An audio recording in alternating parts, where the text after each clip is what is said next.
Shikues nderuar, mirëmbrëma dhe mirë se erdhët në emisionin Betimi për drejtësi. Sonte do të ndisni zhvillimet në Këshillin Prokurorial të Republikës së Kosovës. Do të ndisni hallakamën që u përshkrua në mbledhjen e 25 korrikut të Këshillit Prokurorial. Do të ndisni edhe propozimet e kandidatëve pa integritet për të bërë prokuror nga Komisioni për emërimin e prokurorëve. Do të ndisni po ashtu se si prokurorët e akuzuar vazhdojnë të punojnë përkundër faktit se këtë u andalon ligji. Po ashtu do të ndisni për të gjitha këto një intervistë ekskluzive me ushtruesin e detyrës së kryeprokurorit të shtetit, zotin Syl Hoxha. Para se të vazhdojmë me trajtimin e këtyre temave përgjatë emisionit Betimi për drejtësi, të shohim rubrikën e rregullt në kërkim. Të shohim se kush janë personat më të kërkuar nga organet policore.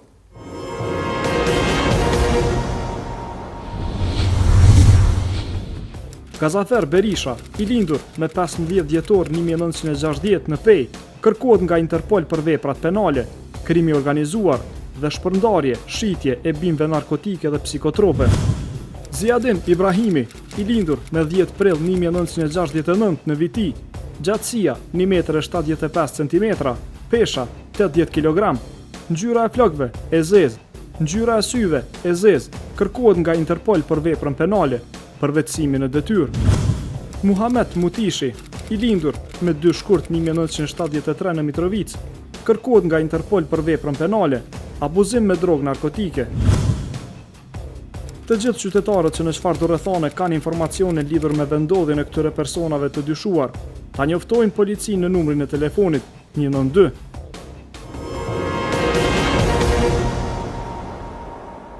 Pra shikues nderuar, të gjithë ju që keni informacion në lidhje me vendodhjen e këtyre personave, lajmëroni policinë e Kosovës në numrin e telefonit 192. Dhe tani po vazhdojmë me prezantimin e temës së parë, të cilën e paralajmëruam. Hallakam në Këshillin Prokurorial. Kështu e përshkruan në titujt e gazetave gazetarët mbledhjen e Këshillit Prokurorial që u zhvillua me datën 25 korrik. Dhe vërtet ishte një farë hallakame. Hallakam për të zgjedhur pasuesin e kryeprokurorit Ismet Kabashi, i cili me datën 5 gusht mbush 65 vjet dhe pensionohet. Dhe pas tij duhet të jetë dikush i cili do ta ushtrojë detyrën e kryeprokurorit të shtetit dhe kryetarit të Këshillit Prokurorial të Kosovës. Jemi mësuar që të shohim hallakama vetëm në taborin e politikanëve, por këtë herë ndodhi pikërisht në sistemin prokurorial, në pushtetin prokurorial, aty ku kishte shumë tensione, konfuzitet dhe shtyrje brylash se kush duhet dhe kush nuk duhet të votohet për ushtrues të detyrës së kryeprokurorit të shtetit.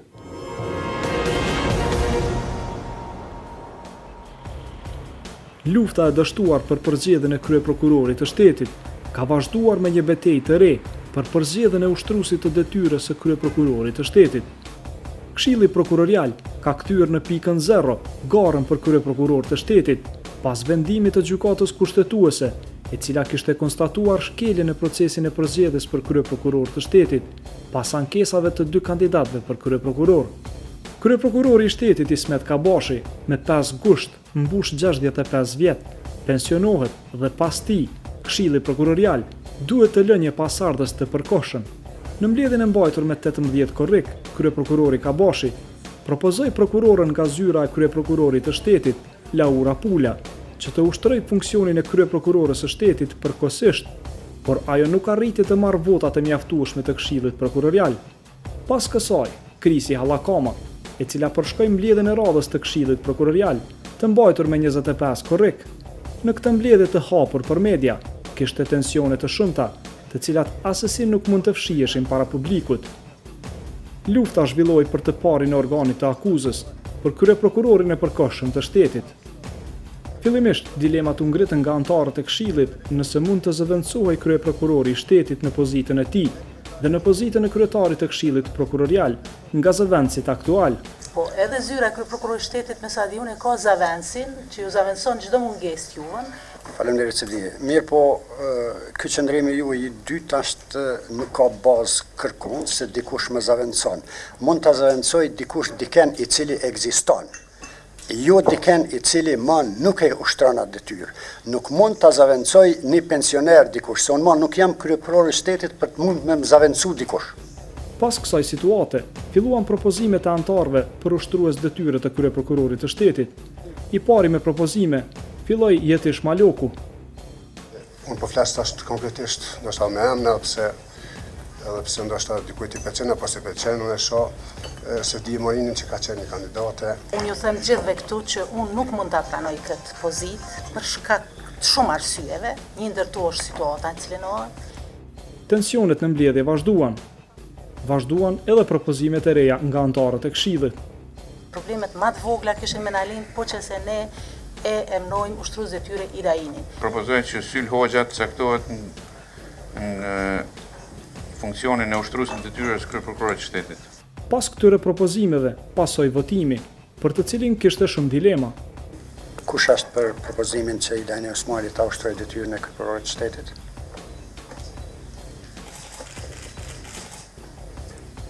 Kush është kundër? Konstatoj Papim banal. Se të shtyjmë për 5 minuta. Çka me shty Ilani Osmani nuk i mur votat e mjaftuara. 3 anëtarë të Këshillit votuan për, 3 abstenuan, ndërsa 1 ishte kundër. Propozimi i dytë është për Syl Hoxhën. E vej në votim propozimin për Syl Hoxhën. Kush është për? E tash në smojnë votor, keni drejt, falënderës. Si ma thërës drejt. Qysh, do me thonë ju që... S'ka kaluaj vendim, kjo situatë e re është. Keni drejt, nga pëlqim. Jo, kjo situatë e re është.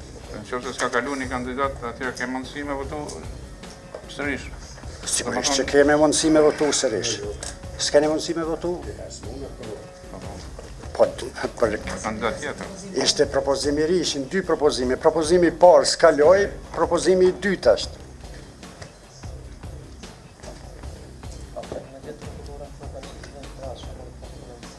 Pojmë një pauzë shkurt. Shkurt e ta shqyrtojnë shërbimi profesional. Gjatë kësaj kohe, kishte konsultime se si të veprojë në këtë situatë. Ne në 17 i rregullorës. Kur unë për takimin të Këshillit të 6 anëtarë dhe vendimet merren në shumicën e 10, thjesht votova nga anëtarët të preneshëm. Në rast të votave të barabarta, votohet për 2 herë. Kur s'kemi vota të barabarta, tu ke 3 1-1. Do të thotë barabartë.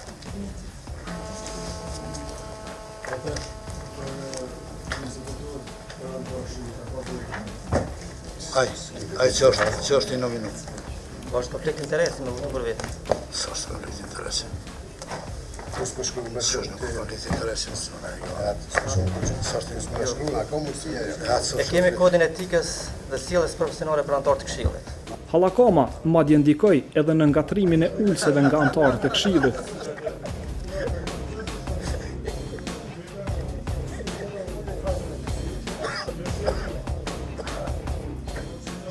U lexuan shumë ligjet dhe rregulloret për të dalë nga situata.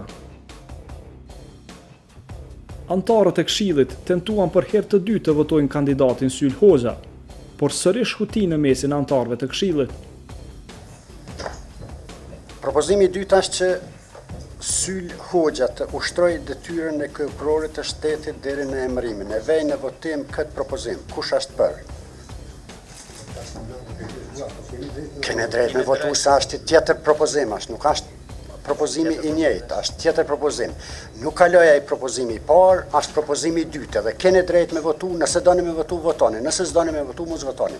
Kush është ka mundësi para se me votu? Po. Ka mundësi me ul në 5 minuta në zyre të ju me bisedu për këtë temë? Nuk, jo. Prokura, bën veç necesare. Mirë, po merrem vesh edhe mes kandidatëve, ta zgjidhin këtë problem një herë mirë. Korrekt në procedurë. Ha? Me pan korrekt në procedurë. Vajtohem. Pauzës.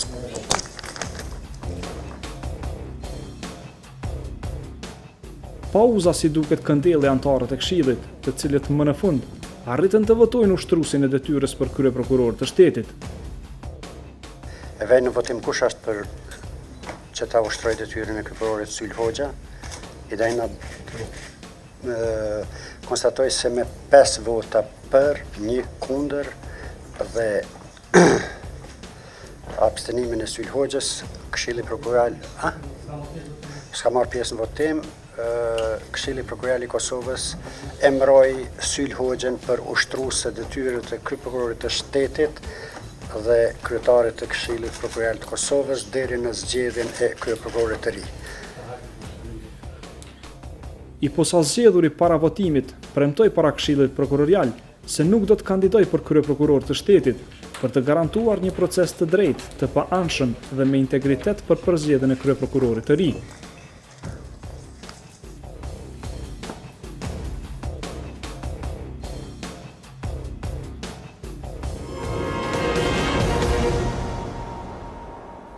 Shikues nderuar, qëllimisht dëshëm që të prezantojmë detaje nga kjo mbledhje e Këshillit Prokurorial për të parë dhe për të kuptuar rëndësinë e vendimarrjes nga këta përfaqësues, vendimet e cilëve padyshim se afektojnë secilin taksapagues të Republikës së Kosovës. Emisioni Betimi për drejtësi do të ketë në fokus mbledhjet e Këshillit Prokurorial, Këshillit Gjyqësor dhe veprimtaritë e të gjitha agjencive që zbatojnë ligjin në Kosovë. Tani shikues nderuar, do të ndisni një temë tjetër, por nuk do të largohemi asesi nga Këshilli Prokurorial, sepse sonte në fokus kemi Këshillin Prokurorial të Republikës së Kosovës. Është tema e dytë të cilën e paralajmëruam në fillim të emisionit. Propozimi i kandidatëve të rënë në integritet për të bërë prokuror. Kandidatët e tillë nuk lejohen që të propozohen me ligj, por një gjë e tillë ka ndodhur. Të njëjtit kandidat kanë konkuruar në të kaluarën, por nuk kanë kaluar as në Këshillin Gjyqësor e as në Këshillin Prokurorial. Se si ka ndodhur që të propozohen këta kandidat të rënë në integritet për të bërë prokuror, këtë mund ta shihni në storën në vazhdim.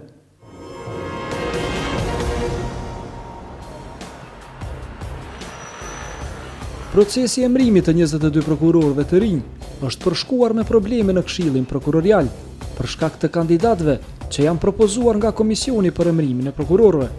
Hulumtimi i emisionit Betimi për drejtësi tregon se në mesin e kandidatëve ka të atill që kishin rënë në integritet dhe ishin propozuar nga Komisioni për të bërë prokuror. Legjislacioni rreth emërimit të prokurorëve specifikisht i ka kushtuar rëndësi të veçantë kritereve për emërimin e prokurorëve, posaçërisht kriterit të integritetit, kriter ky që ishte shkelur nga Komisioni. Lista e këtyre prokurorëve të propozuar nuk ka kaluar në tërësi në mbledhjen e Këshillit Prokurorial, të mbajtur me 29 korrik. Arsye për këtë stopim të përkohshëm ishte fakti se në listë ishin propozuar kandidatë që kishin rënë në integritet. Pikërisht për shkak të rënies në integritet, këta kandidatë ishin larguar nga sistemi gjyqësor dhe prokurorial, pas verifikimeve që ishin bërë nga ish komisioni i pavarur gjyqësor dhe prokurorial, i cili ishte udhëhequr nga ndërkombëtarët në vitin 2009. Betimi për drejtësi ka ulëmtuar historikun e këtyre kandidatëve dhe të njëjtit del se kanë konkuruar disa herë për të bërë gjykatës dhe prokuror, por që asnjëherë nuk ja kishin dalë që të propozoheshin në të kaluarën. Ata nuk ishin propozuar në të kaluarën as nga komisionet e Këshillit Gjyqësor, por as nga vetë komisionet e Këshillit Prokurorial të Kosovës. Komisioni për emërim për këto propozime ka filluar të marrë goditjet e para nga vetë kryeprokurorët e prokurorive themelore. Pasi ishin stopuar përkohësisht propozimet e komisionit, të njëjtat u ishin dërguar kryeprokurorëve për të marrë mendimin e tyre nëse kandidatët e propozuar ishin të përshtatshëm për prokuroritë e tyre. Përgjigje negative për një numër të këtyre propozimeve ka dhënë kryeprokurori i themelorës në Prishtinë, Imer Beka. Në një përgjigje për emisionin Betimi për drejtësi, ai ka thënë se kjo prokurori ka mbajtur kolegjium dhe pas shqyrtimit me kujdes të listës së prokurorëve, në bazë të informacioneve dhe lëndëve që ka disponuar, ka vërejtur se kandidatët e caktuar të propozuar nga Komisioni për Rekrutim ka konstatuar se janë propozuar kandidat me integritet të kontestuar, të cilët kanë qenë pjesë e procedurave gjyqësore ose shkeljeve të kodit të etikës. Në këtë listë, po ashtu janë propozuar kandidatët që kanë rënë disa herë në testin e etikës. Ligji për prokurorin e shtetit në nenin 19, ku flitet për kualifikimet dhe kriteret minimale për emërim të prokurorëve, përcakton se kandidatët për emërim si prokuror të shtetit duhet të përmbushin kualifikimet dhe kriteret minimale. Ndërto, në nenin 1.5, thuhet se kandidatët duhet të kenë reputacion të lartë pozitiv profesional dhe integritet moral. Betimi për drejtësi ka insistuar të zhvillojë një intervistë me kryetarin e Komisionit për emërimin e prokurorëve, një herë antarin e Këshillit Prokurorial, Jetish Malokun. Në mbledhjen e 25 korrikut, ai nuk ka pranuar që të intervistohet, me arsyetimin se nuk mund të flasë derisa këto propozime janë në proces. Pas kësaj, emisioni Betimi për drejtësi ka kërkuar që të zhvilloj intervista me kryetarin e Komisionit për emërimin e prokurorëve, Jetish Malokun, dhe 2 anëtarët e komisionit, Haxhi Dërguti dhe Agron Galani. Kërkesat për intervistë janë bërë përmes adresës elektronike dhe telefonit. Këto janë pyetjet për të cilat emisioni Betimi për Drejtësi ka kërkuar përgjigje nga kryetari dhe anëtarët e komisionit rreth listës së kandidatëve pa integritet të propozuar për prokuror.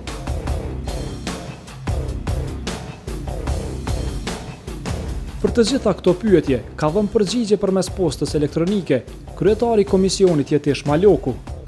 E vërteta është se komisioni për emërim, pranë KPK-s, ka propozuar një listë prej 22 kandidatëve të mundshëm për prokuror pranë KPK, por e njëjta listë nuk ka kaluar në tërësi pranë këtij këshilli me kërkesë për disa sqarime, edhe një herë për disa kandidatë për prokuror në institucione relevante të caktuara lidhur me të kaluarën e tyre.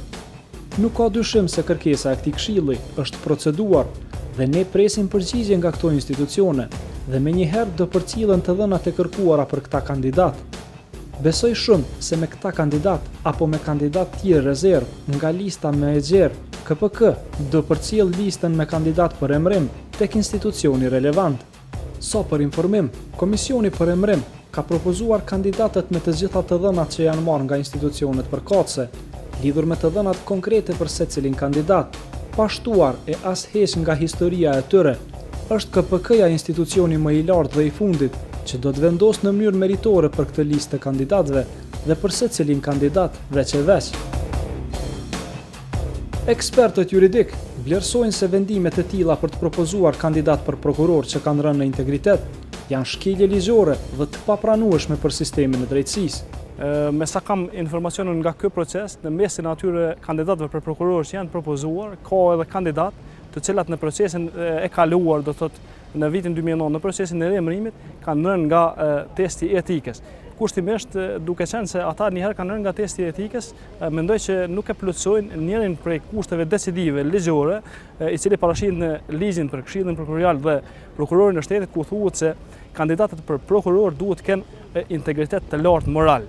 Dhe kushtimisht ne dim që integriteti i lartë moral është njëri ndër kushtet i cili përcakton edhe panshmërinë ose anshmërinë e vendimeve, andaj kushtimisht e them me plot gojen se propozimi i komisionit nuk është i bazuar, do thotë, në ligj dhe është në kundërshtim me nenet përkatëse të këtyre 2 ligjeve që i përmena, me qenë se vjen në shprehje integriteti moral i prokurorëve. Mendoj që sistemi i drejtësisë në Kosovë duhet të ketë kujdes të jashtëzakonshëm që të respektoj një praktik normale evropiane, të cilën nëse ne nuk e respektojmë, rrezikojmë që në raportin e progresit të ardhshëm mbi Kosovën të kritikohemi mbi një gjë që është bazike dhe që është që kandidatët për prokuror dhe gjyqtar që propozohen të kenë kaluar këtë test minimal, i cili në fakt garanton që procesi i emërimeve pastaj ka qenë i ndershëm, transparent dhe profesional. Përndryshe, nëse procesi i emërimeve kalohet me kandidatë që nuk e kanë kaluar testin e integritetit,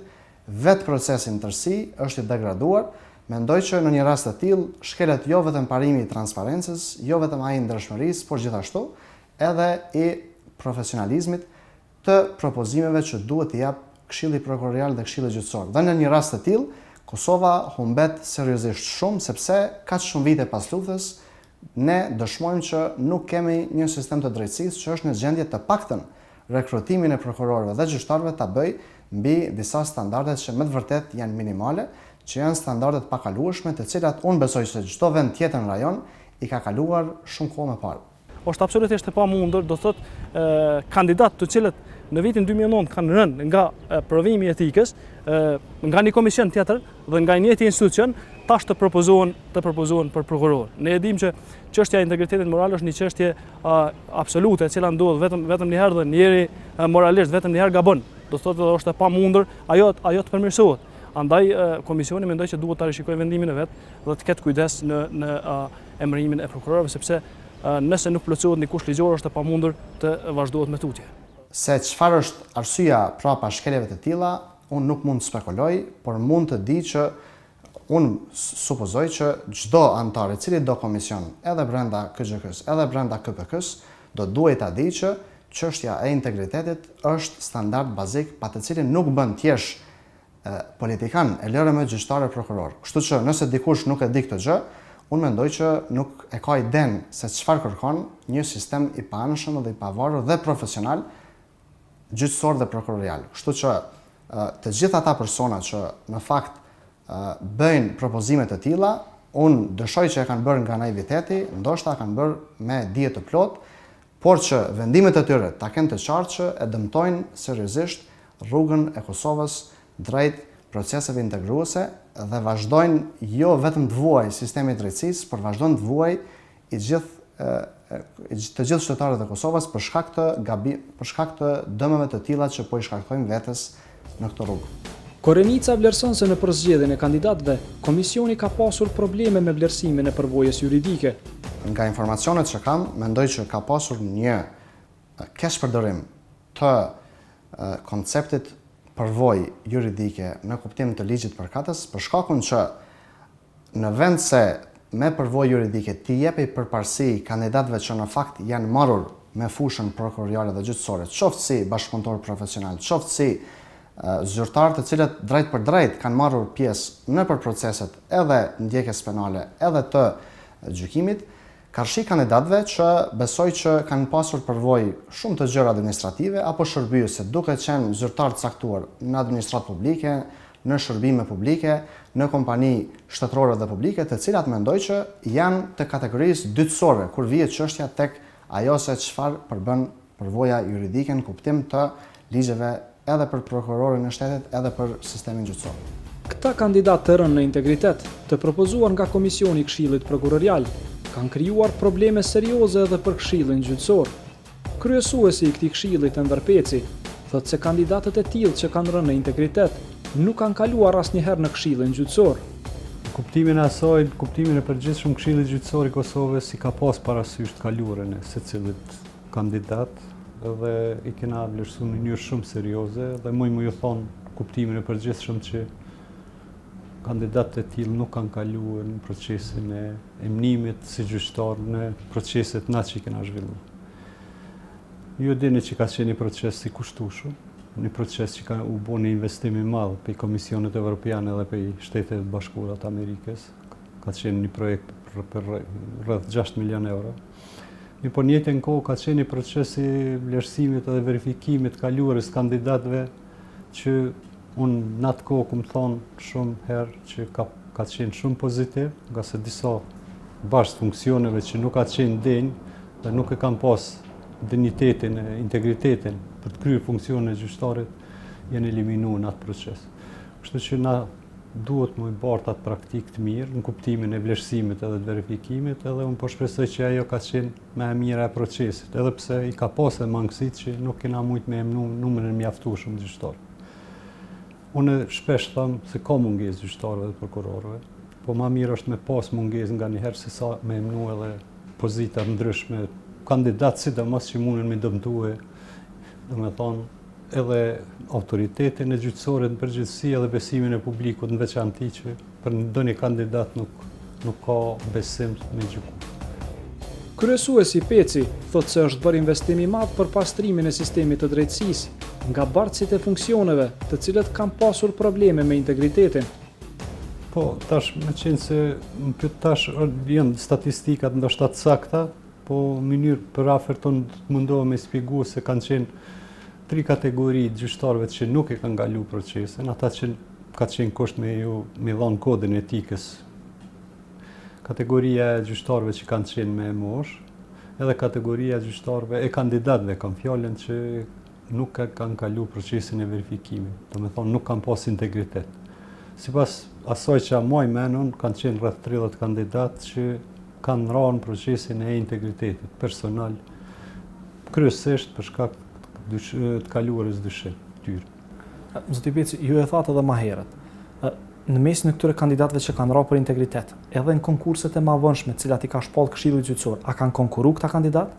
Po është e vërtetë, ndoshta mund të lidhet me ato se sikur që konkurrojnë për pozitat e prokurorëve, të nebilin vazhdimsi ka ndodhur që kandidatë njëjtë janë përsërit në konkurse.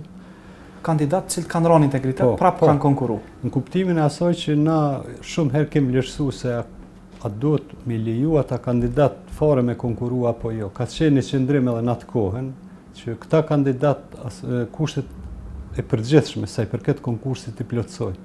Ndërsa është vlerësim individual se a kanë integritet me kalu matutje apo jo. Kështu që na i kem trajtuar si kandidat, i kem vlerësuar në kuptimin e intervistimit, vlerësimit, verifikimit, i kem pas shumë parasysh edhe ato gjetjet e të kaluarve, se një kandidat që nuk ka integritet një kohë, me të vërtet nuk mundet me pas në kohën e tashme. Edhe kjo ka qenë ndoshta ajo arsyeja që në vlerësimin e pikëve rreth integritetit na zakonisht nuk kanë marrë atë numrin e poenave domosdoshëm që me kaluam atutje. Propozimet e këtij komisioni për emërim të prokurorëve i kanë krijuar telashe drejt për drejt edhe Këshillit Gjyqësor. Unë tash po folin kuptimin e asaj si individ, se ndoshta me qenë pjesë e një komisioni të tillë, edhe një vlerësim temin individual në kuptimin e asaj se s'kam drejt më përzihen në vlerësimin e punës atij komisioni. Praktikën tonë ju tregova, domethënë te na kanë ndodhur, ata s'kan kaluar. Edhe unë personalisht mendoj se ai mundet me shkaktuar një problem të madh, jo në kuptimin e besimit publikut edhe në përgjithësi, po edhe vetë dyshimi i kandidatit që si prokuror pas ka integritet, ndërsa si gjyqtar pas ka integritet, edhe mundin mu kriju dyshimet mëdha, edhe sa i përket punës vetë Këshillit Gjyqësor se nuk pas ka qenë i drejtë. Domethënë një komisioni, një organi tjetër pas ka qenë i drejtë, kurse ne jo. Më parem unë jam konë çdo herë zëdhën si asaj dhe kum luftu shumë, në kuptimin që me të vërtet mu vjen keq ka qenë kolegë tonë, unë ku mujt me qenë qatë pozit ndoshta. Në kalumin mu vlerësu, po ka qenë i vlerësim i panshëm, shumë objektive dhe kërkush kërkon se ka njoft, jem shumë të sigurt, në atë kohë se ka qenë komisioni i përbom nga ndërkombëtar. Kështu që në atë kuptim ndoshta edhe ka pas edhe vlerën edhe efektin e vetë që nuk ka mujt me dyshu dikush që ja ka bo ndoshta me inata për çështje personale. Sipas kryesuesit Peci, po që se kandidatët e tillë pa integritet kalojnë dhe emrohen në pozita të bartësve të funksioneve gjyqësore apo prokuroriale, atëherë do të shkaktohen dëme të pariparueshme për sistemin e drejtësisë në Kosovë. Ne bartësi një funksioni mundet me shkaktuar mosbesim shumë të madh në publik nëse përfshihet ndoshta në emën i tillë i dyshim mundet me hub besimin në tërë sistemin. Kështu që ka pasoja me të vërtet të pariparueshme. Problemet më të mëdha në sistemin e drejtësisë ndërlidhen kryekput me mungesën e llogaridhënies. Në këtë drejtim, kryesuesi Peci thotë se duhet të rritet llogaridhënia në procesin e emërimit të gjykatësve dhe prokurorëve. Po tash s'po du prapë mënyrë individuale mu lidh, po me të vërtet duhet me shiqu edhe integritetin e komisionit, se komisioni nuk është vetëm në kuptimin ligjor që çka don mundet me bo. Sepse ka dispozita cilat duhet janë t'i respektojnë. dispozitat ligjore, përveç tjera është në dispozita thotë duhet të ketë integritet lartë personal. Domethënë njëri prej kushteve që duhet me plotësu kandidati për të emëruar si prokuror apo gjyqtar duhet të ketë integritet lartë. Tash është në vlerësimin e komisionit, po nuk është deri në pa kufi me vlerësuar. Nëse për një kandidat ka të dhëna të shumta, unë s'po them që nashta është i dënuar edhe ato, por një kandidat e bot pa përshtatshëm në kuptimin e etikës të tij edhe me shumë sjellje të tjera, domethënë dyshime të tjera gjatë punës të tij dhe të kaluarën e tij. Kështu që kanjëherë janë të ne merren gjërat shumë në mënyrë bukfale, na s'po dojmë paragjykuar fajsinë e dikujt në aspektin penal. Po ka shumë rregulla të kodit etikës që e parashohen që ka sjellje të jo të hijshme, edhe ato munden me bo jo den një kandidat për mu emënu si gjyqtar apo prokuror. Po te ne është parimi se i përket llogaridhënies edhe përgjegjësisë nuk ka kufizim se deri kush do të më përgjigj. Kështu që na në përgjithësi kem thonë në vazhdimsi, domethënë se mungon pikërisht kjo çështje. Secili gjyqtar për punën e vet, edhe pse është i pavarur, përgjigjet në kuadër të asaj se nuk mundet me qenë ai deri në pa kufi i pavarur në vendimmarrje. Mi po kur të shihet qarta se diçka nuk është në rregull, atëherë me siguri se pasojnë edhe ato masa të tjera, llogaridhënia se pse ka ndodhur kështu, edhe të shiqohet se u bë ajo me dashje apo nuk ka ditë për atë situatë, edhe pse unë nuk po muj me besu që mundet me pas dhona komisioni sa i përket kandidatëve, me qenë se ata në vazhdimsi kanë qenë, domethënë ka informacione të mjaftueshme për të gjithë kandidatë. Nëse në fakt janë propozuar prokuror dhe eventualisht gjyqtarë që nuk e kanë kaluar testin e integritetit, dhe kjo gjë është bërë në mënyrë të vetëdijshme, me vetëdije pra nga ana e këtij komisioni, edhe si kolektiv, edhe në baza individuale, mendoj që komisionet e tilla bartin përgjegjësi juridike për një vendim që në fundit unë mendoj që është i kundërligjshëm dhe që shkon në kundërshtim me dy ligjet që rregullojnë edhe sistemin prokurorial edhe sistemin gjyqësor.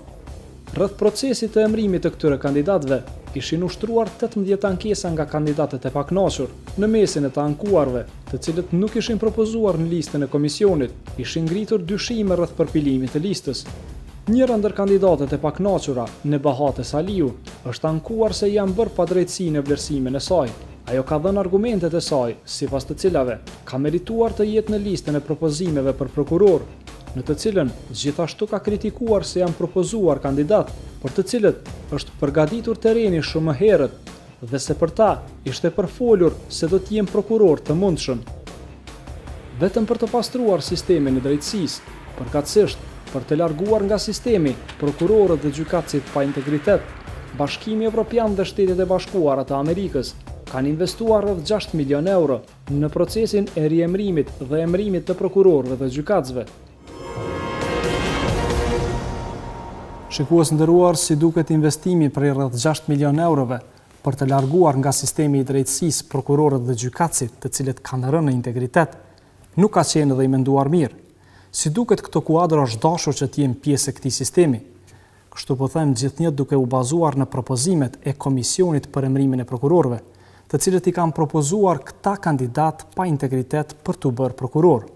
Tani do të vazhdojmë me një problematik tjetër, por sërish në Këshillin Prokurorial. Në emisionin Betimi për drejtësi të transmetuar me Tet Korrek, në rubrikën Në Fokus, kemi transmetuar storien rreth prokurorëve të akuzuar, të cilët kanë vazhduar të punojnë edhe pse është dashur të suspendohen bazuar në dispozitat ligjore. Suspendimin e këtyre prokurorëve e kishte kërkuar zyra e prokurorit disiplinor për shkak të akuzave që ishin ngritur ndaj tyre.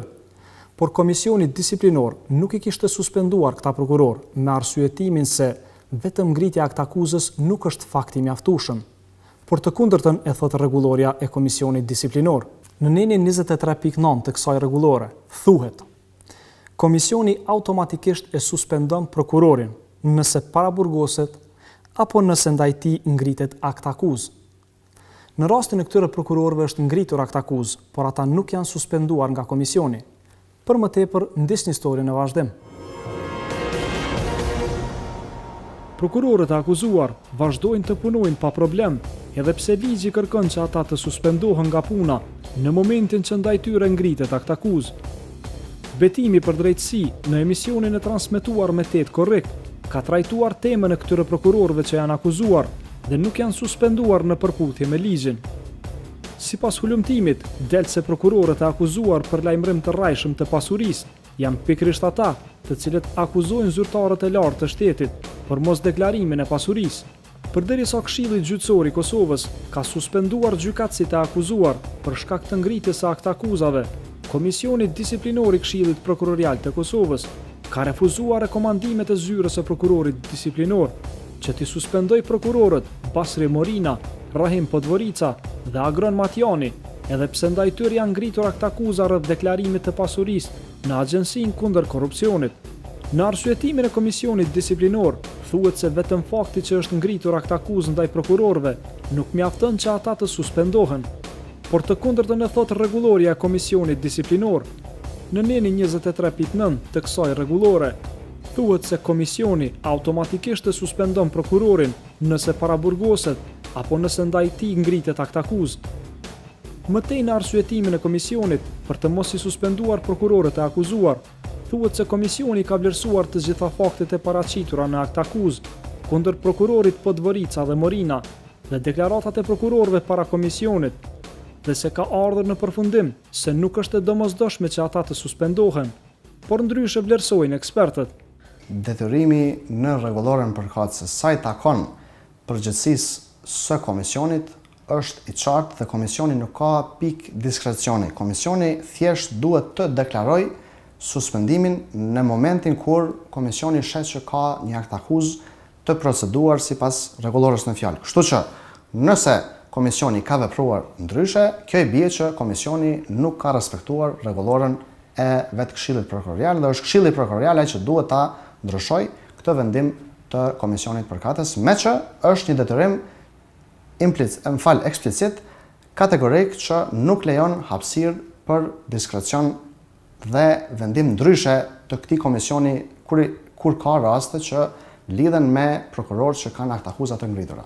Në 23, paragrafi 9 bile i rregullorës për komisionin disiplinor bile shumë decisiv, andaj unë nuk e di pse nuk është ndërmarrë do të thotë një hap i tillë dhe ata nuk janë suspenduar përderisa ndaj tyre ka pas proces dhe ka pas ngritje të akuzës dhe në anën tjetër ata kanë vazhduar akumat kanë vazhduar të jenë në detyrë. Absolutisht ata duhet suspendohen sepse ata i plotësojnë kushtet sipas në 23 paragrafi 9 të rregullorës për komisionin disiplinor. Komisioni ka gjykuar se bazuar në të gjitha rrethanat, tregohet se pasardhësitë e krijuara me deklarimin e pasurisë janë thjesht teknike.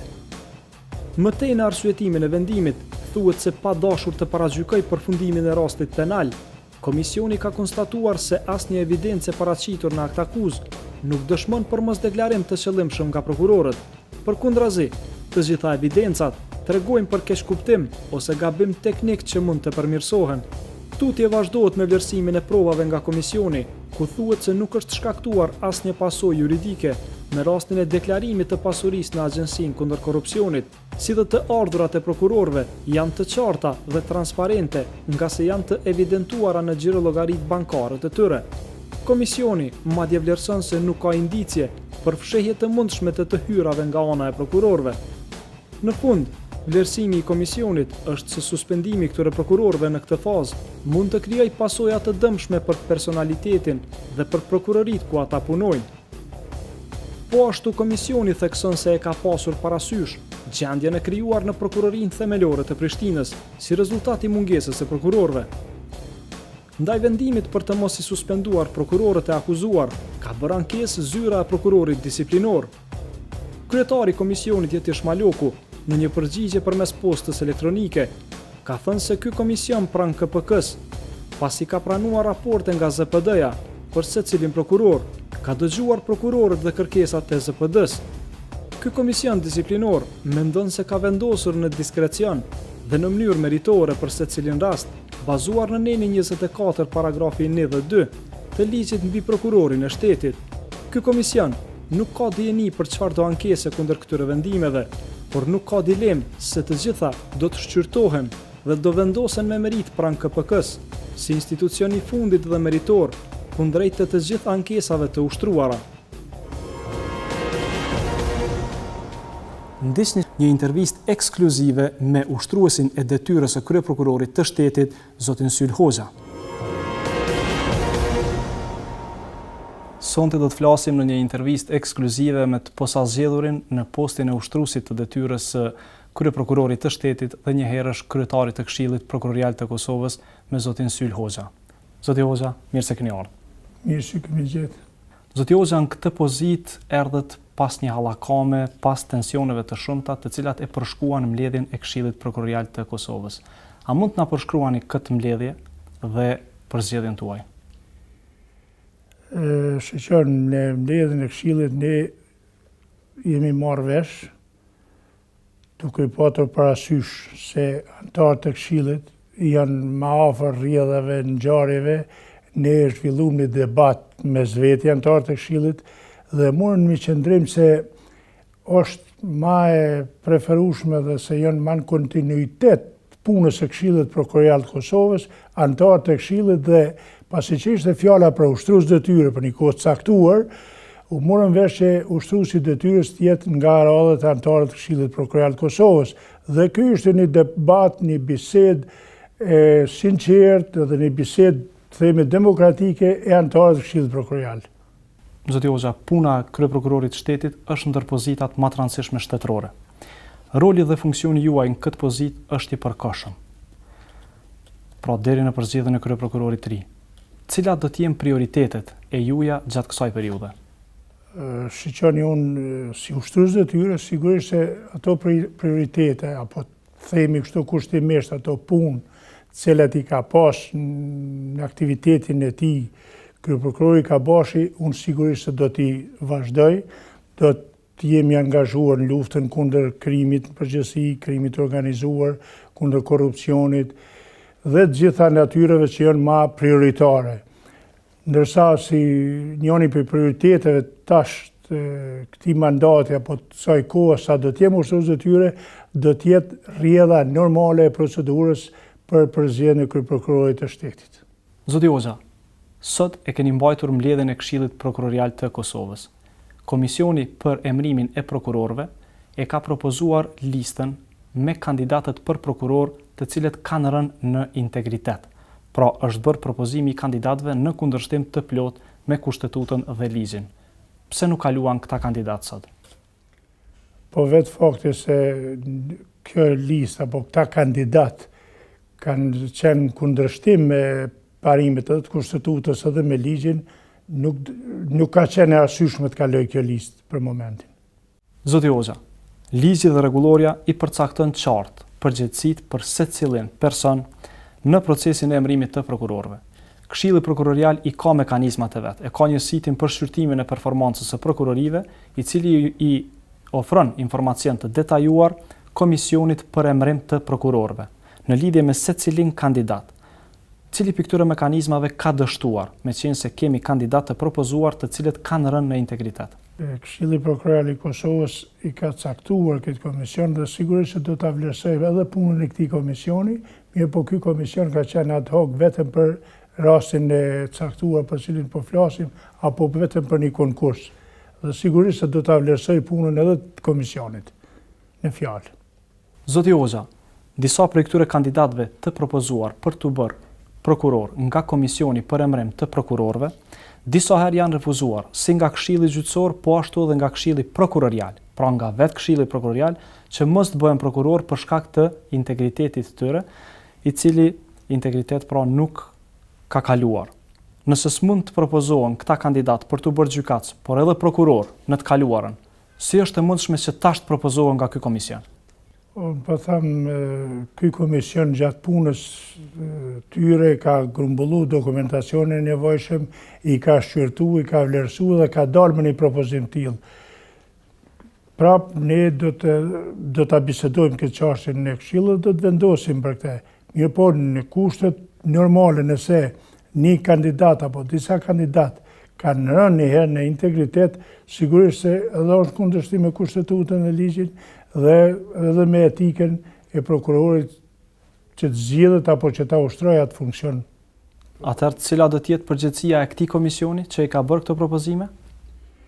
Ky komision sigurisht se do të raportojë para Këshillit për ato propozime se ku i ka bazu që i ka qitë para Këshillit.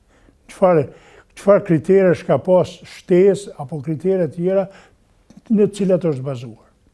Zoti Hoxha, janë investuar rreth 6 milion euro në procesin e riemërimit dhe emërimit të gjykatësve dhe prokurorëve. Dhe pikërisht në këtë proces janë një pjesë e këtyre kandidatëve të cilët kanë rënë në integritet dhe janë përjashtuar nga sistemi i drejtësisë. A do të jetë kjo edhe një pikë e zezë në raportin e progresit të Komisionit Evropian? A do të ketë kjo edhe ndikim në kriteret e liberalizimit të vizave? Sigurisht se do të ketë pasoja për sistemin prokuror dhe për sistemin e drejtësisë në përgjithësi, mirë po është obligim i gjithë neve edhe i Këshillit Prokurorial të Kosovës edhe që të ardhmen mos na përsëriten veprimet këtilla dhe mos bim ndesh as me kushtetutën, as me kriteret e përcaktuara për zgjedhjen e prokurorëve të ri. Këshilli Prokurorial këtë komision kur e ka emëru për zgjedhjen e këtyre kandidatëve, ka pas parasysh edhe përvojën e tyre, edhe kryetari i komisionit është antar i Këshillit Prokurorial, antarë tjerë janë prokuror me përvojë, kështu që Këshilli Prokurorial ka pas një besim plot të këta antarë të komisionit. Po tash, pas propozimeve që janë bërë për prokuror, për kandidat për prokuror pa integritet, sa kanë këta vetë integritet si antar të këtij komisioni? Po sigurisht se do të vlerësohet edhe puna atyne, do të jetë performancë edhe e antarëve të këtij komisioni për të ardhmen, sigurisht se do të shqyrtohet edhe edhe ky aktivitet i tyre. Si do të veproj Këshilli Prokurorial me këtë komision, i cili ka vepruar pra në kundërshtim me kushtetutën, me ligjin dhe me kodin e etikës dhe sjelljes profesionale të anëtarëve të Këshillit? Po sigurisht se do të kërkoj një raport shtesë, ta informojnë Këshillin se në bazë çkafit e kanë dhënë këtë propozim, ku janë bazuar për të kaluar të themi ato pengesa që kanë qenë për këta kandidat. Zoti Hoxha, po kalojmë në një temë tjetër. Sërish një komision i Këshillit Prokurorial është problematik të cilin dua ta diskutoj. Është fjala për komisionin disiplinor. Në emisionin tonë, pra në emisionin Betimi për Drejtësi, në debatin e kaluar kemi diskutuar rreth 3 prokurorëve ndaj të cilëve janë ngritur akt akuza dhe të cilët po vazhdojnë me ushtru funksionin e prokurorit. Rregulloria e komisionit disiplinor në nenin 23, ku përcaktohen pra veprimet e komisionit disiplinor në raste urgjente, e obligon këtë komision pra në pikën 23.9 që automatikisht të suspendohet prokurori pa pagesë nëse paraburgoset ose nëse ndaj tij ngritet akt akuzë. Në këtë rast, jo që nuk kemi suspendim, por prokurorët që ende janë të akuzuar janë liruar nga ky komision. Cili është komenti juaj tash si ushtrues i detyrës së kryeprokurorit dhe kryetarit të Këshillit Prokurorial? Në Këshillin Prokurorial ende nuk s'ka ardhur raporti apo vendimet e komisionit disiplinor, nuk kem ndonjë kundërshtim apo ankesë lidhur me këtë. Në momentin që do të vjen ankesa, sigurisht se Këshilli Prokurorial në bazë të ligjit dhe të bazë të autorizimit dhe kompetencave që i ka do t'i marrë masat e duhura. Zyra prokurorit disiplinor ka ushtruar ankesë ndaj 2 prokurorëve për të cilët është pushuar rasti? Unë ju thamë se ende nuk në ka arrit neve që ta qesim në agendën tonë të Këshillit. Në momentin që të krijohen kushtet, ne do ta kemi pikë të veçanta në ditës dhe Këshilli sigurisht se do ta merr edhe me insistimin tim një vendim meritor. Zoti Hoxha, po e shohim që kemi probleme brenda sistemit prokurorial. Si do ta ngritni llogaridhënien për brenda sistemit prokurorial? Me punën tonë transparente, ju dini edhe me juve kemi memorandum bashkëpunimit, vendimet e Këshillit Prokurorial dalin në web faqe, shoqëria civile, media të gjithë marrin pjesë në punën tonë Këshillit. Sigurisht se kjo është puna jonë cilën e bëjmë dhe është një punë transparente këtu dhe ne i përballojmë këto. Zoti Hoxha, cili është plani juaj konkret për luftimin e kriminalitetit në këtë fazë sa ju udhëhesni përkohësisht këtë institucion? Kuadrat e kompetencave të autorizimeve ato që na obligon edhe kodi penal i Kosovës, ne sigurisht si prokuroria e shtetit do të jemi të angazhuar në luftën e krimit. Kjo është obligimi jonë primar. A do të filloni me luftimin e korrupsionit të brendshëm në prokurori? Sigurisht se nuk do të ketë pardon as në prokurori, as në gjykatë, pa askund tjetër. Dhe për fund, cilë do t'jenë hapat e më të tjeshëm pra për të siguruar një proces të drejtë, të lehtëshëm në lidhje me përzgjedhjen e kryeprokurorit të ri të shtetit?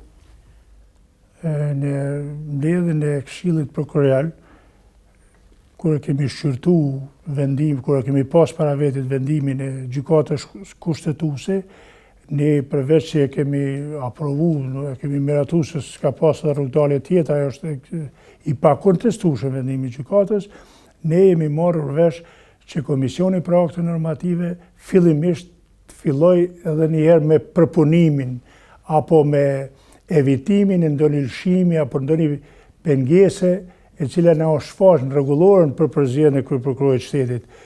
Spari do të spastrohet apo do të nxirret një rregullore, do të punohet, do të del në debat publik, pastaj do të aprovohet ajo rregullore në Këshillin Prokurorial e pastaj do të shpallet konkursi dhe unë për ju garantoj se do të jam një kujdestar apo një gardien i këtij procesi që Prokuroria e Shtetit Kosovës ta ketë një prokuror të merituar çfarë i duhet Kosovës në këto momente.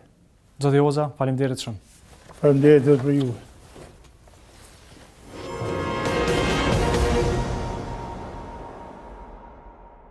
Shikues nderuar, ne kaq kishim kohë për sonte për të gjitha këto probleme të cilat e përshkuan Këshillin Prokurorial. Para pak ditësh, me 24 korrik, Komisioni Evropian publikoi raportin e progresit për përmbushjen e kritereve për liberalizimin e vizave. Për fat keq, ishin rezultatet në sundimin e ligjit ato që munguan dhe që lanë taksapaguesit e Kosovës në geto. Llogaridhënia mbetet në shkallë të ulët në të gjitha sferat e jetës në Kosovë, sidomos në sistemin e drejtësisë. Shikues nderuar, gjatë këtij emisioni pat shumë probleme në fushën e sundimit të ligjit dhe si duket investimet e miqve amerikan dhe evropian po rrezikohen nga vetë ne, të cilët po vendosim për të ardhmen tonë. Luftimi i krimit organizuar, korrupsioni të nivelit të lartë dhe korrupsioni të brendshëm janë indikatorët kryesor për të dëshmuar se Kosova po përparon. Në këtë drejtim, sistemi i drejtësisë e bart përgjegjësinë më të madhe për të treguar rezultate të cilat do të afektojnë secilin prej nesh, për të pas një vend më të sigurt dhe sundim të ligjit. Betimi për drejtësi do të ndjek zhvillimet në fushën e sundimit të ligjit për t'ju mbajtur vazhdimisht të informuar. Të gjithë ju që dëshironi të na shkruani për tema të ndryshme, këtë mund ta bëni në info@betimipërdrejtësi.com. Deri në emisionin e radhës, nga unë Beti Musliu, mirëmbetëshi.